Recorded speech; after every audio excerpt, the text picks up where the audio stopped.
Welcome to WatchMojo.com. My name is Mike Pellegrini, president of L'Equipe Train with Mike. Today we have our nutritionist Jasmine Gadusi with us today to talk about breakfast foods, the do's and don'ts of breakfast. So my first question, Jasmine, is we always hear this, breakfast is the most important meal of the day. Is there any truth to that? Absolutely. Often I see clients who are not eating an adequate breakfast, are having an unbalanced breakfast, are making poor choices when they're in a rush and they buy something when they're on the go, or they're skipping breakfast altogether. So why is it so important? Why can't we skip breakfast? People who skip breakfast often are going to have lower energy levels throughout the day. They're going to suffer from hunger pangs, food cravings, and that will lead to overeating and binging later on in the day and will actually promote a weight gain, which is something most people don't want to have. Also, if you look at the word breakfast and break it down, it's made up of two words, break, fast. You're breaking your fast. You want to break your fast as quickly as possible when you wake up. So within 30 to 60 minutes of waking up, you should eat something. If you're going to skip your breakfast and essentially put yourself in starvation mode for a longer amount of time throughout the day, your metabolism is going to be slower. Therefore, you're going to be storing your caloric intake more as fat and you won't be as efficient in burning your caloric intake. Now that we know that breakfast is important, what makes up a good breakfast? A breakfast should be made of a bunch of different components. You want to make sure that there is a whole grain. You want to make sure that there's a fruit or vegetable.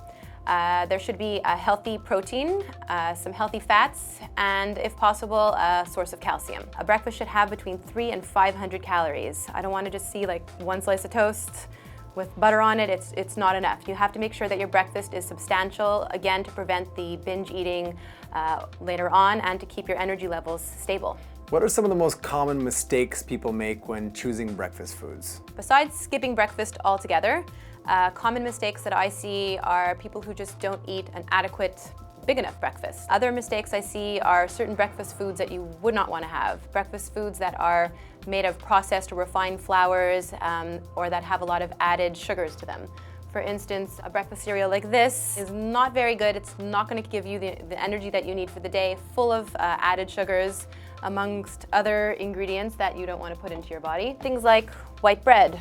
Not a good choice, again, not high in fiber, has a very high glycemic index, not going to keep you full for very long. Another example would be Pop-Tarts and cereal bars and things like that. I'll often have clients who are eating things like this. Not a good way to start your day, full of added sugars, made with a lot of processed flour and starches. Essentially, you're just eating a piece of cake for breakfast. Another issue that I often see are people who drink their breakfast, which doesn't necessarily have to be a bad thing, but often there's not the right components inside a smoothie or a shake.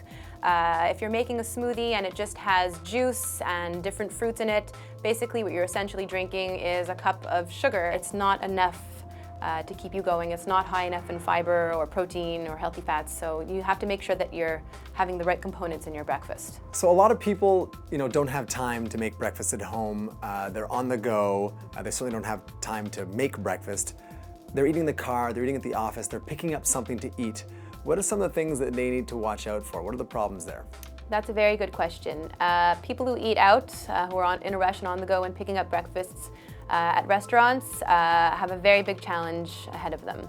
A lot of these foods are supersized, very big portions, very high in calories, not the right calories, very high in fat, a lot of saturated fat, and sodium. They're not the balanced breakfast like I was talking about before. For example, a muffin such as this one could pack in anywhere from 300 to 500 calories. A lot of the baked goods out there, the scones, the muffins, the donuts, the banana breads and things like that, they can even go up to 700 calories. They have a lot of added sugar to them, up to 10 teaspoons of added sugar, 10 to 15 grams of fat, most of them being saturated fat, artery clogging fat. Another typical breakfast that I see, the bagel and cream cheese. We have to be careful with this breakfast. Bagels out there are huge, they're supersized. They could be equivalent to 3-4 slices of bread. And the cream cheese, unfortunately, is not like having regular cheese. It's not a good source of calcium or protein, which a lot of people do think it is. So you have to be careful with the cream cheese. And again, it's giving you another 100 to 200 calories depending on how thick the cream cheese is. Another food breakfast food that people get when they're on the go at fast food restaurants would be those breakfast wraps or breakfast sandwiches. You really have to be careful with those because, again, they tend to be very high in calories. They could be high in sodium and fats and saturated fat. They're filled with a lot of high-fat cheeses, different meats that are very high in sodium, processed meats, and the bread typically is not 100% whole grain. Even if it is, you have to be careful what the other components are in the sandwich. So now we know the essentials. Breakfast is important. Don't skip breakfast. Eat a balanced meal and eat enough for breakfast.